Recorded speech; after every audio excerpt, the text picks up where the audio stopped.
to an understanding about what the right kind of a proposition, because we realized pretty quickly that energy is difficult for people to understand. It's very hard to put something on the ballot that people could understand and could then make a rational decision on. So Prop H, what became Prop H, was amended. And it was amended in two ways, which make it better than G. The first, and probably the most important, is that it becomes city policy to limit the use of what are energy credits, or what are really known as renewable energy certificates. The IBW as a whole, 1245 and the IBW as a whole, oppose the use of these credits because they allow the opportunity for whoever buys them to claim that they're providing you with green power when it's just this pieces of paper, the certificates that are covering fossil fuel power. We know from our membership and the work that they do that in order to ensure that there are jobs and increased amounts of renewable energy, clean energy, you need to build the projects to generate the electricity. You can't use these credits. They don't work. So that's basically our angle in this game. I mean, there's a lot more to it, but that's what it comes down to.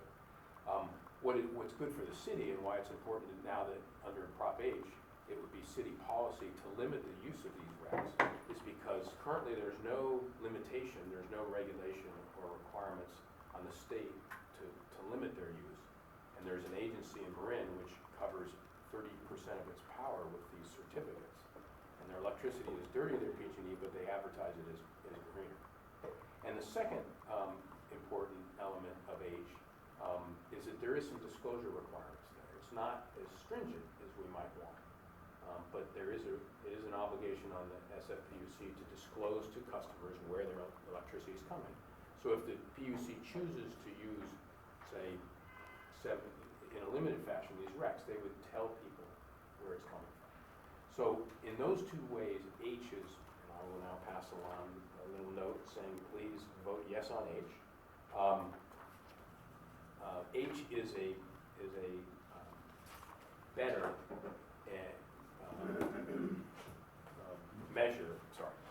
measure, and one that we can support, and one because it's also a compromise measure politically. Oh yes, ma'am.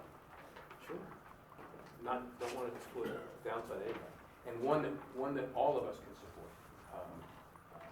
So we've got endorsements from, I think, all the boards of supervisors, but certainly the leadership in Board President Breed and Supervisor Avalos, and those two deserve a lot of credit in my estimation because there's been a lot of issues around energy in this city for many years, and a lot of that was built on political views rather than policy and practical views, and they stood up and said, no, we want good policy. So we're asking, even though we're the proponent for G, we're asking no on G and yes on H. And it's not because we thought we were doing something wrong with G, it's just because we got a better arrangement with H. It's a little complicated, kind of a San Francisco thing, right? But it's also, in the end, something positive. So hopefully that explains it. Right. G's no on G, no good. Yes on H, yes 100.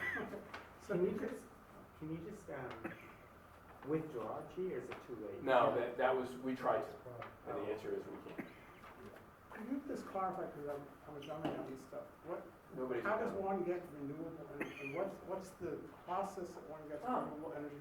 Give them the big picture. Okay, big picture. Why we want to limit them? Okay, so big picture is this. The state of California has adopted a series of acts and laws since 2002. They mandate a certain percentage of renewable energy in the energy portfolio. Everything and the state is now at a 33%. So by 2020, so in 4.5 years, we will have 33% of all of our electricity in the state come from renewable sources, and the sources are defined in state law as renewable. Thanks. That's the overall policy. The problem is all of that is dictated as a minimum requirement. So there are agencies and people throughout the state that want more. And the problem is when you use these certificates, you're basically what we use the term greenwashing. You're claiming that you're providing more than that actual level of renewable energy, but the certificates evidence that renewable energy was created somewhere, but in fact cover fossil fuel power. And that's what this agency in Marin has done, and there's now one in Sonoma, and that's the kind of a program that San Francisco's starting, so we wanted to make sure that they buy actual renewable from wind and solar and other renewable sources and not these credits. Because they come from elsewhere, okay, so. Yeah, this is part of the set a pathway to reduce greenhouse gas emissions. And this is part of it, but because renewable energy, green energy don't produce greenhouse gas emissions in their generation, but there's a different pathway. The most recent is SB 2 at 1X, which is the 33% renewable portfolio standard law. And so they're intertwined, but they're separate trajectories. So producing green energy and renewable energy without greenhouse gas emissions helps us meet our AB 32 GHG reductions. But in order to make sure you make those reductions, you have to build those projects and generate that extra power from these renewable sources. And the other really cool thing is we've been incredibly successful. The state, I mean. The current requirement, there's a step phase-in process to get to 33%. This year, we're only required to hit 23.7. Almost all the utilities are higher than that. Next year, PG&E is telling people they're going to get to 30, by the end of this year, they will be at 30% RPS or renewable sources, which means that we're getting there faster. And part of this is because when the state mandated all this, everybody started building these new projects. And one of the mandates that's important to us is that they're built in California. So California wages, California benefits by union members, but also it increases that supply close by where we need it. So it's been really successful. People want to do something different, and we're not convinced that these other agencies are able to do things as quickly, but everybody's under the same mandate. What we want to make sure is that everybody's also playing under the same rules for the power that's above the mandate. So if you say you're going to supply 50% renewable, that's great. Make sure it's renewable energy. That's really the goal. Okay? Okay, now, I got a Yes, quick ma'am. question now. PG&E was behind putting G on. No, Is that correct? no. It was IBW 1245. It was us. It was me. It was you. It was me. And the reason, so this is another misperception around town. It's more of a political allegation than anything else. PG&E is getting out of the generation business. All the builders of this new renewable energy are third parties. They're developers. But they're trying new things. They've been innovative and they brought the cost down. So it's been a really positive development. And they're also using union members, so we like it too.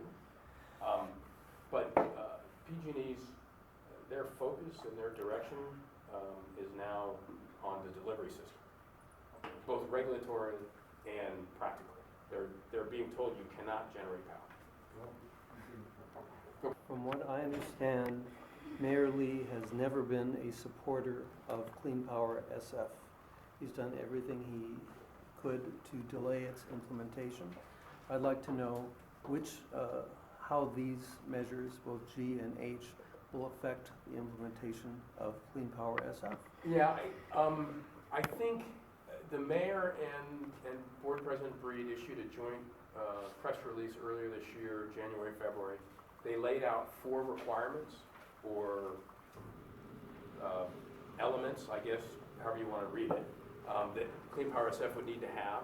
The reason that I think H will help get people to that point, and I think the reason that Board President Breed agreed to the compromise is because it does limit the use of these RECs, these renewable energy certificates, and that helps increase or lower the amount of greenhouse gas emissions and increase or force the PUC to procure energy from renewable sources, which are two of the more renewable energy than PG&E and less greenhouse gas emissions than PG&E are two of the 4 requirements.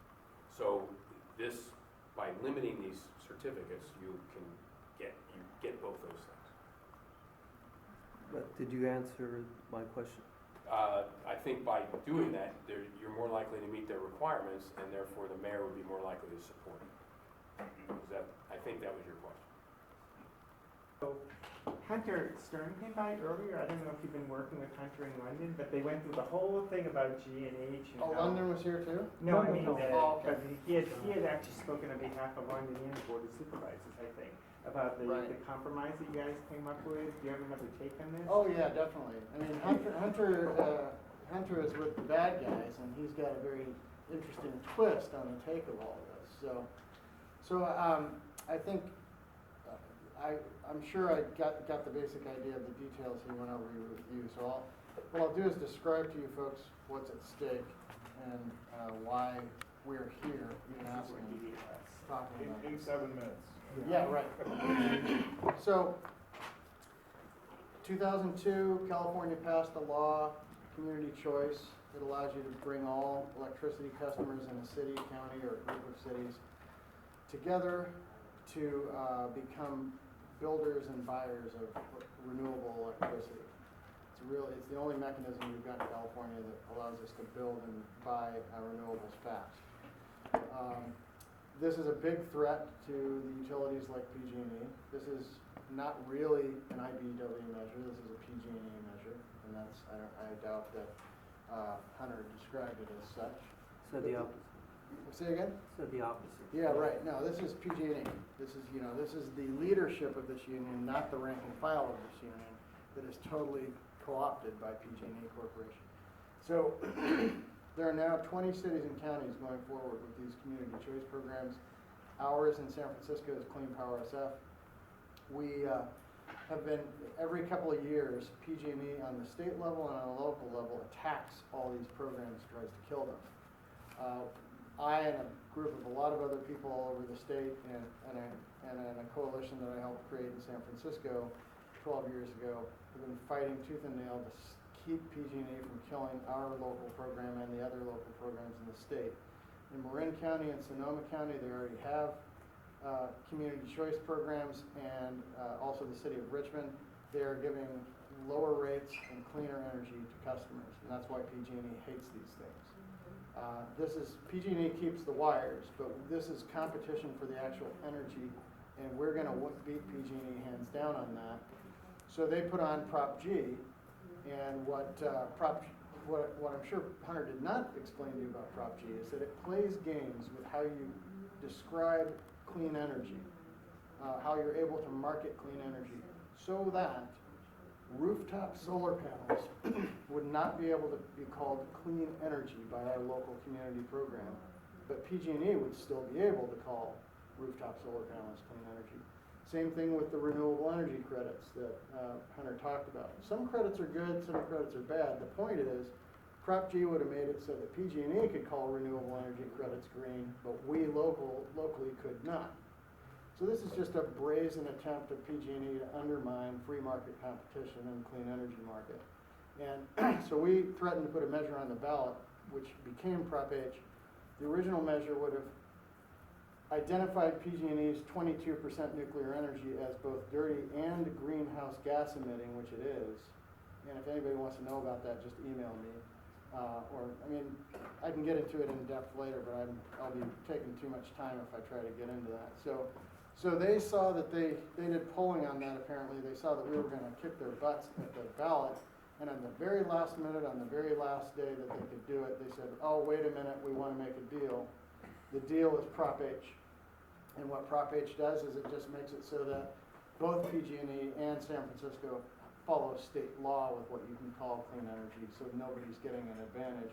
And the reason that PG&E is willing to go forward with this and Hunter is willing to go forward with Prop H is that it's actually stronger than their measure in that we take on a policy of the city that we're gonna reduce the use of energy credits as much as possible, because energy credits do have problems.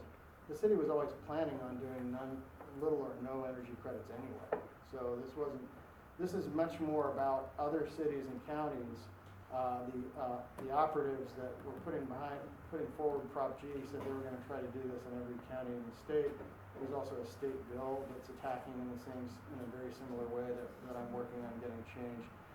So that's what this is about. The reason I'm here, the reason we still have to talk to you about this, is that PG&E cannot take Prop G off the ballot because it was put on by the voters. So Hunter Stern, when he wrote the argument that said, don't vote for us, vote no on us, and vote yes on H, put that important part of it 2/3 of the way down the page. And so if the average voter just reads the first or second paragraph, they're going to think they should vote for Prop G because it looks like it's being more strict on credits. So it's really crucial to us that all the clubs and organizations that are going to put the word out to the voters make sure they're really clear that Prop G is no and Prop H is yes. The easy way to remember it and to get people to remember it is Prop G is evil, stands for PG&E. And H is happy or whatever. Okay. So that's my pitch, and if you have questions, please fire away. So Prop H, basically that was just stuck on as a counter to Prop G. Yeah, as soon as we knew they did Prop G, we said we've got to do a countermeasure immediately. Now, So- Prop H, as it was written, was it originally written, was it stronger than Yes. Prop G? It nailed them on their nuclear power generation. So Okay. when we made the compromise with them, we took out all the nuclear stuff. We'll fight that battle later, and we can still tell the public that nuclear is bad. We just put that in the measure that we were gonna put on the ballot so that they would know we were gonna really nail them if they tried to pull this any further, and that got them to the negotiating table. So I was wondering, is there a danger that the two similar propositions, G and H, would cause confused voters to just vote down both of them? Yeah, that's one of the reasons, quite frankly, if I can just be cynical about political strategy. When someone puts a bad ballot measure on the ballot, one of the best moves you can make is put your own measure on the ballot, because then if the voters are confused, they just vote no on both of them. But the danger with these is that whichever one gets more votes wins. So literally, if the voters are confused and they vote for Prop G, and that gets more votes, then our local program can't call solar panels clean energy. That would be very, very disastrous for the program, so. Do you need to oh, sorry, I'll let you go first. So Hunter said that PG&E is getting out of the generating business. Is Um, that actually true? Well, I think they know they need to, but they're not making strong moves to do it. They talk about it a lot, but they're still clinging to every bit of generation that they've got, and especially the nuclear. They're trying to get an extension on that. Their business model is to surround resources, even if they're owned by somebody else, and run them through their pipes so they can charge you whatever they want. So their interest is centralized stuff, and our interest is to get out in the community decentralized, and that's why they're attacking this. So I don't see that I think that they're gonna go out of business because they're too stubborn to change their business model. Okay, well, thank you for explaining that. Yeah, and I would love to talk to you guys. The program starts in January, so if at some point I could come back, and John knows a little bit about it, but at some point I could come back and let you guys know how Clean Power SF works and how you can join, that would be awesome. So, all right. And here I was, 18 years old, and it would have been sudden death for me. And all I could think about was, there's a lot of things I haven't done yet. I'm too young to die. Anyway, so I wanted to talk about veterans' issues with rights. Veterans are like third-class citizens because I can't file a lawsuit against the Navy, the U.S. government. I can't file a lawsuit in federal court because we're prohibited. Veterans are not allowed to file lawsuits in federal court. They have like a little kangaroo court that's called the Court of Veterans Appeals, Federal Court of Appeals, and theoretically your case can go beyond that into federal court. But I don't think that's ever happened. They're almost treating them like undocumented immigrants. No due process, just Remember, they had separate but not equal. They have a little federal court system that allows you to proceed to the federal court system that's a kangaroo court. It's totally useless. It's a facade of justice. But anyway, the thing is that veterans come back injured. Currently, I don't know, it fluctuates between 20 to 25 veterans a day are dying from suicide, neglect, drug abuse, whatever you call it. They're not getting psychiatric help. And if you remember back during the Iraq War, they had congressional hearings, and I believe it was Senator Boxer, or I can't remember who it was. It was a female senator, and she asked the general, they had been asking the general, how many trucks do we have? Oh yeah, this was after they found out the troops didn't have armor, body armor. Oh. Okay, that's fiasco. Anyway, so the thing is that they were grilling the general, and he was telling them how many trucks they had, how many tanks, whatever, man. You know, it sounded like, wow, this guy's giving away classified information, telling how many trucks and stuff we have, how many armor, you know, the soldiers have. But then the question came to, they asked him, how many psychiatrists are deployed in the Middle East to help our troops? And you could see the general was nervous. You know, he fumbled around. He talked to his assistant, his lawyer assistant, and I imagine the lawyer told him, shut up and act dumb. And he retorted, he said, oh, well, I don't know the answer to that question. You'll have to ask the experts. Probably because they had hardly any psychiatrists in the Middle East. So anyway, the thing is that turns out they did it. But you see how they dodged the question, the politicians, the political generals. They dodged the question by saying they didn't know. Well, they didn't have it. And now we have like 40,000 American troops coming back from Iraq.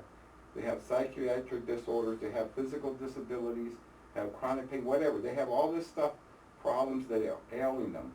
And they're never going to be addressed because veterans don't have the right to sue the U.S. government. As soon as a few lawsuits go through and they take massive hits, then they correct the issue.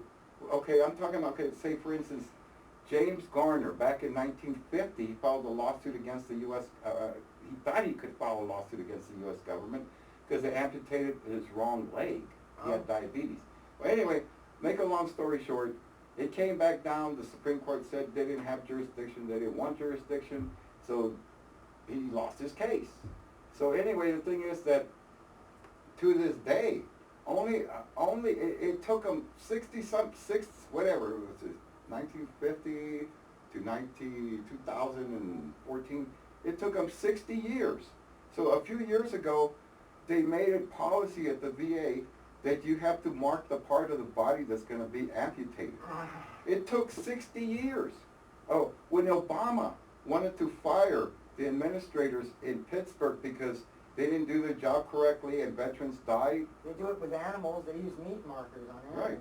Well, the thing is that this administrator, this director at the Pittsburgh, Pennsylvania VA, they couldn't fire him. It wasn't legal to fire the guy. Anyway, the thing is, they gave him a promotion, an award, a bonus, and they transferred him. So anyway, the thing is, they're not going to change their ways if you're giving them promotions. They're totally unaccountable. I'm pretty sure the NSA is more accountable than they are. And once you give somebody power like that, it's hard to take it away from them again. No, as usual, they get carried away. Yeah. But the thing is that Obama, he needed congressional approval to fire that guy. So wow, you have to rewrite the Constitution to help a veteran that got screwed over? I mean, come on now. Anyway, I brought these two books so people can read them and become informed about how the government really does things. You know, the thing about, here, Pretext to War. It talks about how Dick Cheney shuffled the intelligence and we ended up losing on that one. Well, you know that, Iraq lost. But the U.S. has been not really doing well with wartime strategy. Besides John McCain saying that ISIS is a moderate group, I mean, you expect Republicans to spew out garbage like that. But the thing is, we had a tie in Korea. That's a draw. It's still going on. In Vietnam, we lost that one. You know, we won all the battles but lost the war because of politics. And the big threat then was supposed to be the big domino theory. The scary communists are going to take over the whole Asia, right? Remember the domino theory? Yes, yes. So now Vietnam's a capitalist nation, so is China. So I don't understand. took our jobs. What does it matter if they're capitalist, communist, socialist? We gave them our jobs. If they're going to kick our ass, it doesn't matter what persuasion they are. They're not gonna kick our ass. No, I'm just saying the whole thing is skewed. Anyway, the thing, the politics is skewed. So anyway, we had Vietnam. We built a $1 trillion naval port for the so-called communists and gave it to them. We had Iraq. We built 14 air bases that now belong to ISIS, right? So I mean, we're not doing very well in wartime strategy. No, we've handed over a lot of weapons and artillery over to, Oh yeah, they stole our weapons. We trained them to drop their tanks and run. We used to laugh at Saddam Hussein because we used to say that the Iraqi army, they were trained to drop their rifles and run. Well, we upped the ante and trained them to drop their tanks and run. But anyway, our wartime strategy is not very good. We need to stop listening to idiots like John McCain. Well, getting back to the cannabis issue for veterans. Right. They need to, veterans, I feel sorry I feel sorry for them. I'm not really associated with the VA hospital. I had to disassociate myself from What's that. going on with them? Are Well, they getting poor care? if I was in pain clinic, they would throw me out for using cannabis. But their pharmaceuticals are too dangerous, the side effects. So I'm put in between a rock and a hard place. So I can't use their services because I'm using medication that's actually helping me and has less side effects. And if I did what they asked me to do, I'd probably be dead by now from some kind of liver, heart problems or whatever. But anyway, so I think the solution is allow veterans to sue the U.S. government, and after they get spanked by a bunch of lawsuits, then they'll correct their behavior. That's how it happens in normal society. You know, if people keep getting run over or their car keeps breaking down and killing people, they get sued and they recall the cars and they apologize and there's results. But the way it's going now, veterans are dying 20, 25 a day and nobody seems to care. And those are not just veterans. Those are fathers and moms, brothers and sisters, aunts and uncles, people that did time in the service that didn't fare too well. And GOP they're always ready to march us off to war, but they don't want to send their own kids.